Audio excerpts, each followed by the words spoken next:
नमस्कार।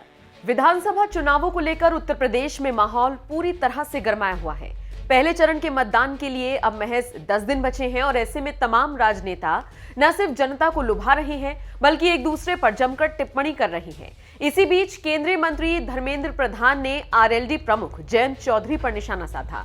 प्रधान ने कहा, जयंत एक ऐसा बच्चा है जिसे इतिहास का कम ज्ञान है। प्रधान का यह बयान ऐसे वक्त में आया है जब कुछ वक्त पहले अमित शाह ने जयंत चौधरी को बीजेपी में आने का न्योता दिया था और जयंत ने इसे ठुकराते हुए कहा था कि सिक्का नहीं पलटेगा।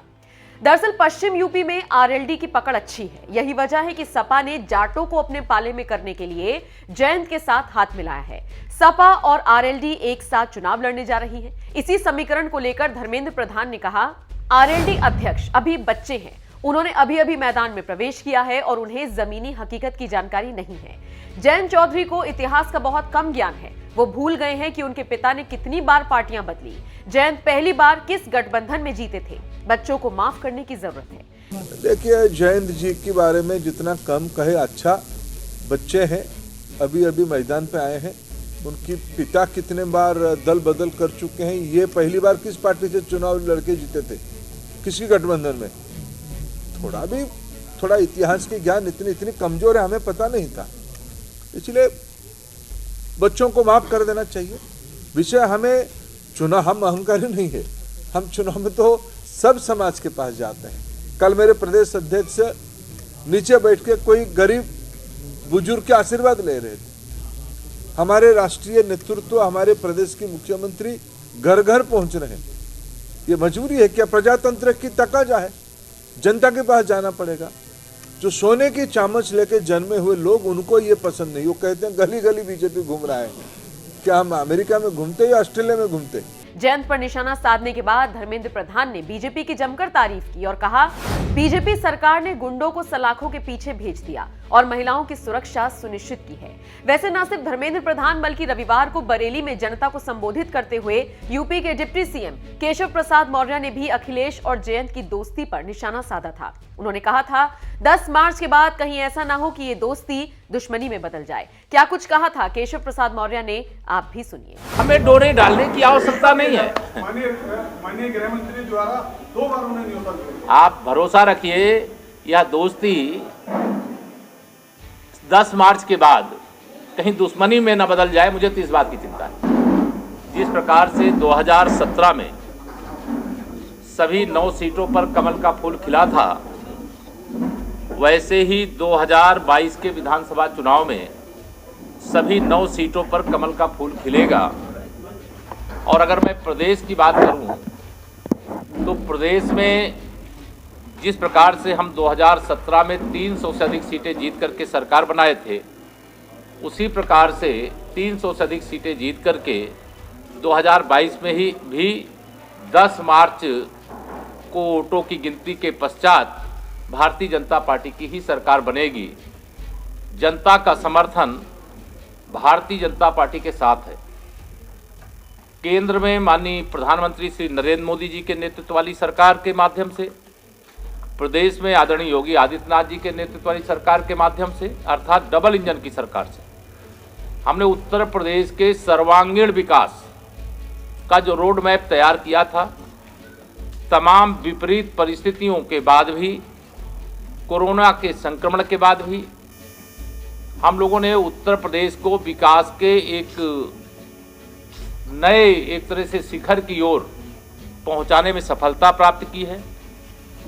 भारतीय जनता पार्टी के विरोध में लड़ने वाले, चाहे सपा गठबंधन के लोग हों, चाहे बहुजन समाज पार्टी के लोग हों, चाहे कांग्रेस पार्टी के लोग हों, चाहे अन्य कोई, उनको यह पता है कि सारे विरोधी मिलकर के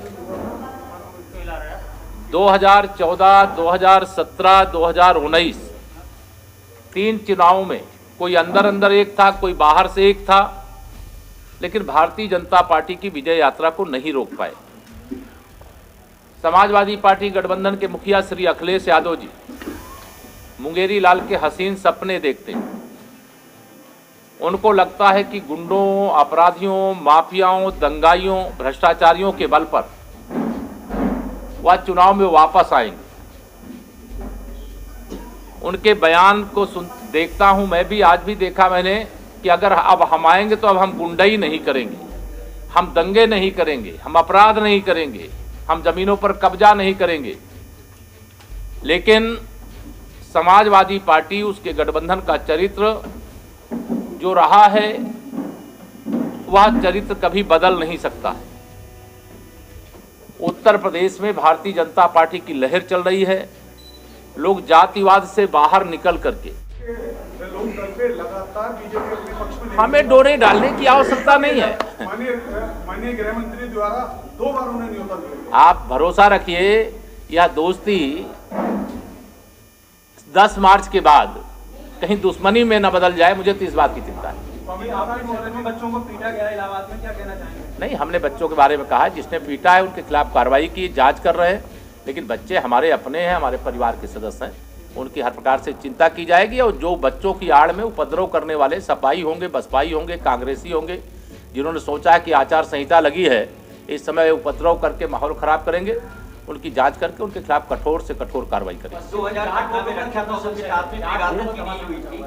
पेगासस की डील हुई थी 2017 में रक्षा कौशल के साथ। उसमें देश की सर्वोच्च अदालत का फैसला है, जांच कर लेंगे। जाट वोटरों को लेकर पूछा हुआ कि पश्चिम में जाट वोटरों को लेकर काफी घमासान मचा हुआ, कितना नहीं, कोई घमासान नहीं मचा हुआ है। जाट समाज हो, चाहे गुज्जर समाज हो, चाहे सैनी समाज हो, चाहे कश्यप समाज हो, चाहे अनुसूचित वर्ग के भाई बहन हो, सब भाजपा के साथ है। मैं इसीलिए कहता हूं कि भारतीय जनता पार्टी अगड़ा वर्ग, पिछड़ा वर्ग, अनुसूचित वर्ग की त्रिवेणी है, और इस त्रिवेणी के साथ सब लोग समाहित। आपकी पार्टी के समय प्रसाद मौर्य कह रहे हैं कि पिछड़ों को उचित सम्मान नहीं मिला, क्या आप चिंता मत करिए, केशव प्रसाद मौर्य बैठे हैं यहाँ, इसके बाद प्रमाण अपने आप में सामने। पिछली बार चुनाव आपके नेतृत्व में आपके चेहरे पे लड़ा गया, दुर्भाग्य से आप उस स्थान पे कोई दुर्भाग्य नहीं है, सौभाग्य है कि योगी आदित्यनाथ जी जैसा साहसी और हमारे बहुत प्रभावी मुख्यमंत्री मिले, जिन्होंने उत्तर प्रदेश की परिस्थितियों में इतना सुधार लाया।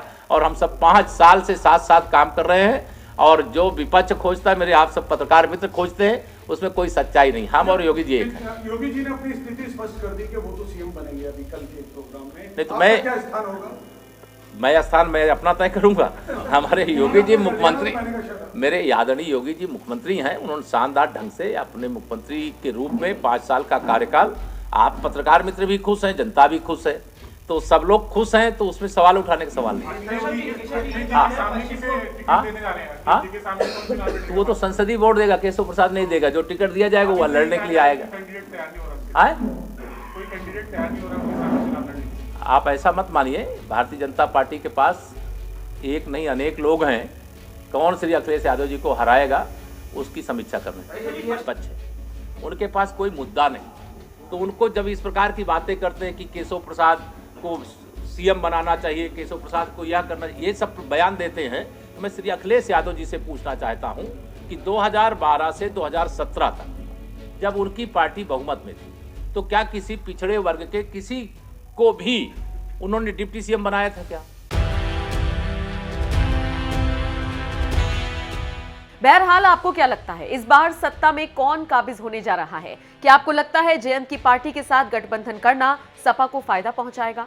आपका इस पूरी खबर पर क्या कहना है? कमेंट बॉक्स में अपनी राय हमें जरूर